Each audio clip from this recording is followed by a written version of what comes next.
বাৰু কোৱাচোন আজি কিহেৰে ভাত খালা? মাছে। মাছে? তেতিয়াহ'লে আমি আজি মাছৰ কাহিনী এটা ক'ম দেই। যেতিয়া প্ৰভু যীশুৱে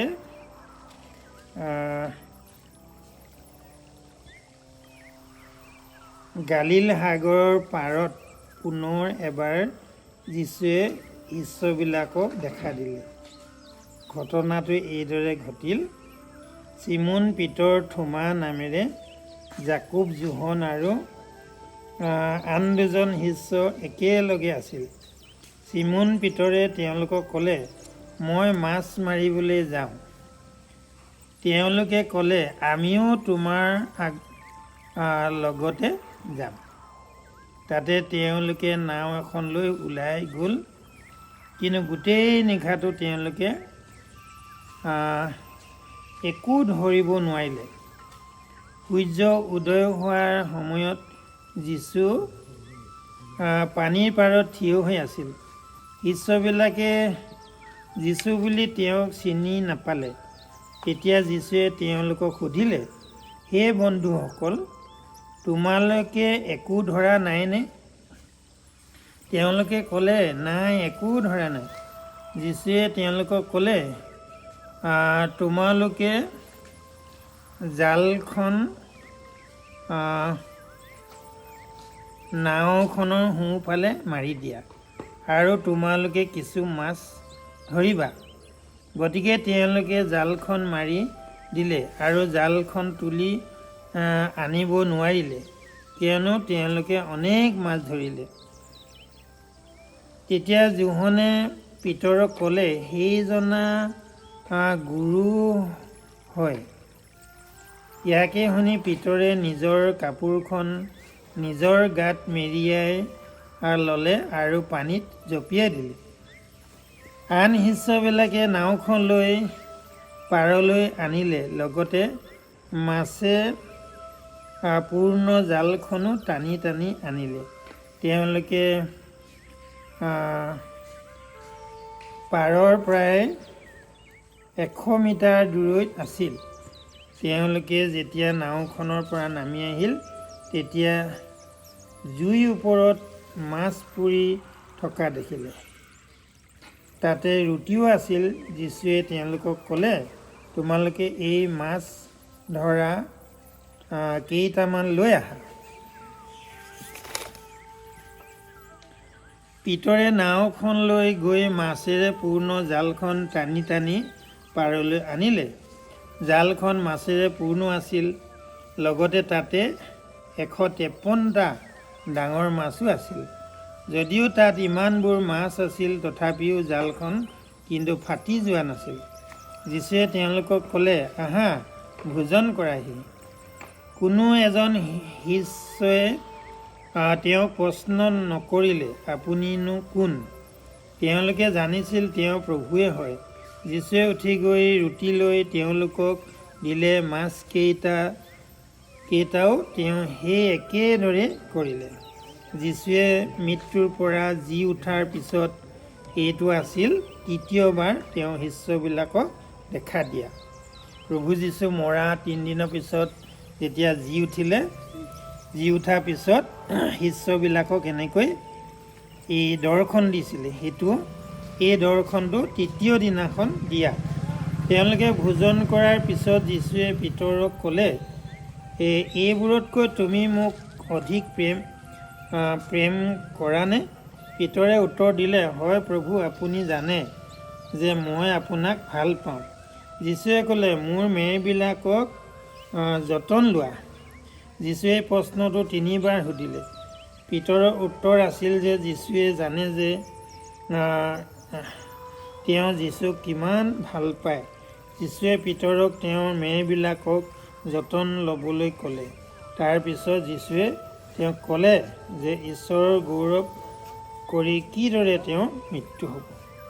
সেইকাৰণতে আজি প্ৰভু যীশু মৰা 3 দিনৰ পিছত জি উঠিলে আৰু 40 দিন মানুহবিলাকক কেনেকৈ দৰ্শন দি এয়া স্বৰ্গলৈ তেওঁ গুচি গ'ল। আৰু স্বৰ্গলৈ যোৱাৰ আগতে শিষ্যসকলক কৈছিলে যে মই তোমালোকৰ কাৰণে এটা পবিত্ৰ আত্মা পঠাই দিম, মিছা নোকোৱা আত্মা। সেই পবিত্ৰ আত্মাটো যেতিয়া মানুহবিলাকৰ ওপৰত আহে তেতিয়া তেওঁলোকে শক্তি পায়। সেইকাৰণতে 50 দিন যেতিয়া হ'ল, 50 দিন প্ৰভু যীশু মৰা 50 দিন হওঁতে গোটেই শিষ্যবিলাকে একেলগতে এটা ঘৰত এনেকৈ প্ৰাৰ্থনা কৰি আছিলে। তেতিয়া গোটেই মানুহবিলাকৰ ওপৰত এনেকৈ পবিত্ৰ আত্মা আহিলে। বুজি পালা? এতিয়া প্ৰভু যীশু মৰা 3 দিনৰ পিছত জি উঠিলে আৰু 40 দিন মানুহবিলাকৰ লগত থাকি তেওঁ স্বৰ্গলৈ গুচি গ'ল। আৰু সেই তেনেকৈ তৃতীয়বাৰ তেওঁ আহি কিনে শিষ্যসকলক দৰ্শন দিছিলে। আৰু এইকাৰণতে এইটো যিটো গীতটো আমি গীত কিতাপত বনাইছোঁ, সেই গীতটো আমি গাম দেই।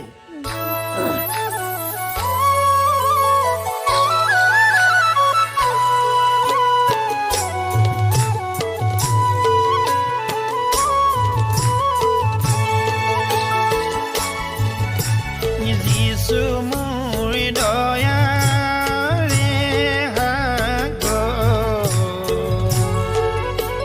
দিনে নিশাই নাম ল'লে নালাগে ভাগৰ।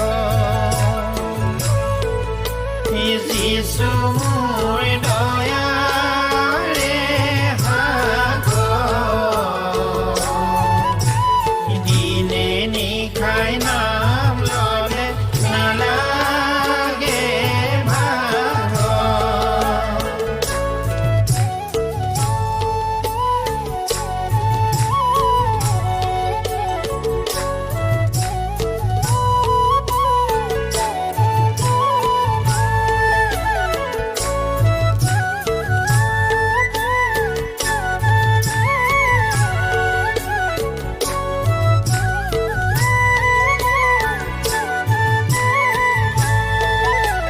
পিতৃ হৈছে ঈশ্বৰ তোমাৰ মাতৃ মৰিয়ম,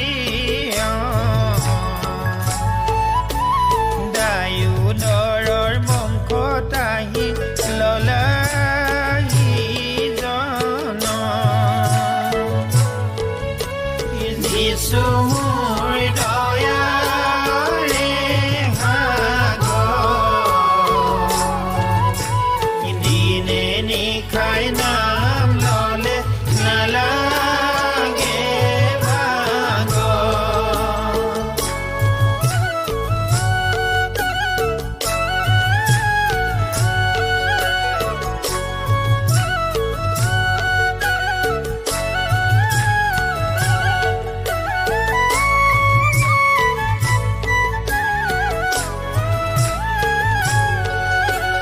কিনো তোমাৰ লীলা প্ৰভু, কিনো তোমাৰ লীলা, সাগৰৰ ওপৰত খোজ কাঢ়ি দেখুৱালা। যিছু মোৰ দয়াৰে সাগৰ, দিনে নিশাই নাম ল'লে নালাগে ভাগৰ।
কিমান মাছেৰে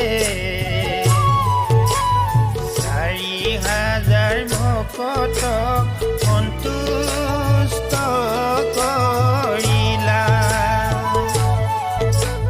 যিছু মোৰ দয়াৰে ভাগৰ, দিনে নিশাই নাম ললে নালাগে ভাগৰ, দিনে নিশাই নাম ললে নালাগে ভাগৰ, দিনে নিশাই নাম ললে নালাগে ভাগৰ।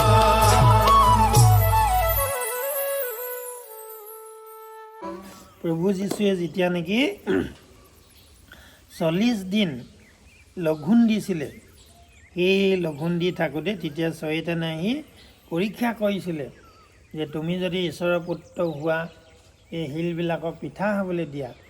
কিন্তু প্ৰভু যীশুৱে কি ক'লে? মানুহ কেৱল পিঠাৰে নিজিয়ে, ঈশ্বৰৰ বাক্যহে জিয়ে কৈছে। তাৰপিছত আছে, কিনো তোমাৰ লীলা প্ৰভু, কিনো তোমাৰ লীলা, সাগৰৰ ওপৰত খোজকাঢ়ি দেখুৱালা। যেতিয়া শিষ্যবিলাকে নাও বাই বাই গৈ আছে, তেতিয়া শিষ্যসকলে কৈছে, গুৰু আজি নাহিলেচোন। তেতিয়া প্ৰভু যীশুৱে এনেকৈ সাগৰত খোজকাঢ়ি আহি আছিলে। তেতিয়া এজন শিষ্যই ক'লে, প্ৰভু মই আপোনাৰ নিচিনাকৈ খোজকাঢ়িব পাৰিমনে? তেতিয়া প্ৰভুৱে ক'লে, তুমি সম্পূৰ্ণ বিশ্বাস কৰি খোজকাঢ়ি আহা। তেনেকৈ সেই পিতৰো তেনেকৈ পানীত খোজকাঢ়ি গৈ আছিলে। তেতিয়া কিন্তু যেতিয়া প্ৰভু যীশুৰ ওচৰত পাওঁ হ'ল, তাৰ বিশ্বাসটো কমি গ'ল আৰু তেতিয়া তেওঁ পানীত ডুবি গৈছিলে। এতিয়া প্ৰভু যীশুৱে হাতত ধৰি আকৌ উঠালে। তেতিয়া পিতৰে কৈছে, মই যে প্ৰথমতে সম্পূৰ্ণ বিশ্বাস কৰি খোজকাঢ়ি আহিছিলোঁ, কিন্তু আপোনাৰ ওচৰত পাওঁতে কেলৈ মই পানীত সোমাই গ'লোঁ? তেতিয়া কৈছে, তুমি প্ৰথমতে সম্পূৰ্ণ বিশ্বাস কৰি আহিছিলা, কিন্তু ওচৰ পোৱাৰ লগে লগে তোমাৰ বিশ্বাসটো কমি গ'ল, সেইকাৰণে তুমি ডুবি গ'লা কৈছে। সেইকাৰণে বহুত মানুহে প্ৰভু যীশুৰ ওচৰলৈ আহে, প্ৰথমতে পূৰা বিশ্বাস কৰে, কিন্তু যেতিয়া তেওঁলোকৰ বিশ্বাসটো কমি যায়, তেতিয়া কি হয়? তেওঁলোকৰ আকৌ বেমাৰ হয়, আকৌ দুখ হয়, আকৌ কষ্ট হৈ যায়। সেয়েহে আমি সদায় বিশ্বাস কৰি থাকিব লাগিব। তাৰপিছতে আছে, 7টা পিঠাৰে কেইটিমান মাছেৰে 4,000 ভকতক খোৱালে।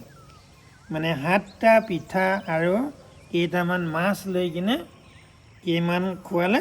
4,000 খোৱালে। আকৌ এঠাইত লিখা আছে, 5টা পিঠাৰে 2টি মাছেৰে 5,000 ভকতক খোৱালে। সেইকাৰণে প্ৰভু যীশুৱে যেতিয়া নেকি পিঠা লৈ কিনে প্ৰাৰ্থনা কৰি দিলে, প্ৰাৰ্থনা কৰাৰ লগে লগে 5টা পিঠা আৰু 2টা মাছে 5,000 ভকতক খুৱাই দিলে। সেইকাৰণে আমি প্ৰভু যীশুক সদায় প্ৰাৰ্থনা কৰিব লাগে, খাব সময়তে প্ৰাৰ্থনা কৰিব লাগে, শুব সময়ত আমি প্ৰাৰ্থনা কৰিব লাগে। যেতিয়া আমি প্ৰাৰ্থনা কৰোঁ তেতিয়াই প্ৰভু যীশু আমাৰ লগত থাকে, কথা পাতে।